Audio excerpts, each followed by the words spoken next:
Police বাহিনী ব্যবহার করেও ক্ষমতাসীন দল পৌর নির্বাচনে ভরাডুবি ঠেকাতে পারবে না বলে মন্তব্য করেছেন বিএনপি নেতারা।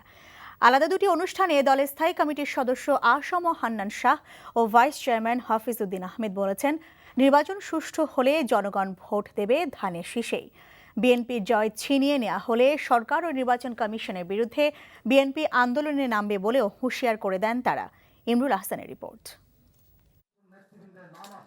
বিজয় দিবস উপলক্ষে স্বাধীনতা ফোরাম আয়োজিত আলোচনা সভায় হান্নান শাহ অভিযোগ করেন, পৌর নির্বাচনে মন্ত্রী ও সংসদ সদস্যরা আচরণবিধি লঙ্ঘনের মহোৎসব করলেও তাদের বিরুদ্ধে কোনো ব্যবস্থা নিতে পারছে না নির্বাচন কমিশন।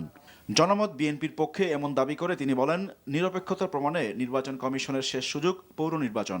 ইলেকশন কমিশনকেও সাবধান করে দিচ্ছি, সরকারকেও সাবধান করে দিচ্ছি, কারণ এটা ঢাকা শহরের মতো কনসেন্ট্রেটেড নয়, চিটাগংয়ের মতো কনসেন্ট্রেটেড নয়, এটা সারা বাংলাদেশের বিভিন্ন জায়গায় ছড়িয়ে ছিটিয়ে হবে। যদি মনে করে থাকেন যে বিভিন্ন বাহিনী দিয়ে আপনার জনগণকে দমিয়ে দেবেন, চেষ্টা করতে পারবেন, সফল হবেন না। এই সরকার জানে যে জনগণ তাদের চায় না, আগামী নির্বাচনে তাদের ভরাডুবি হবে। চ্যালেঞ্জ করলাম, সুষ্ঠু নিরপেক্ষভাবে নির্বাচন হতে দাও, জনগণ দেখো কাকে ভোট দেয়, ইনশাআল্লাহ কেবল ধানের শীষেই ভোট দেবে।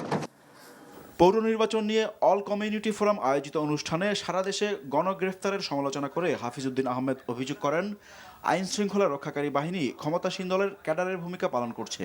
এই নির্বাচন দেওয়ার অর্থ কি? যদি সেখানে লেভেল প্লেইং ফিল্ড না থাকে, যদি সাধারণ মানুষ নিঃশঙ্ক চিত্তে ভোট কেন্দ্রে যেতে না পারে, তাহলে এই ধরনের নির্বাচন দিয়ে শুধু শুধু আমাদের বিএনপি এবং ২০ দলীয় জোটের নেতা কর্মীদেরকে তাদের জীবন বিপন্ন করা হচ্ছে।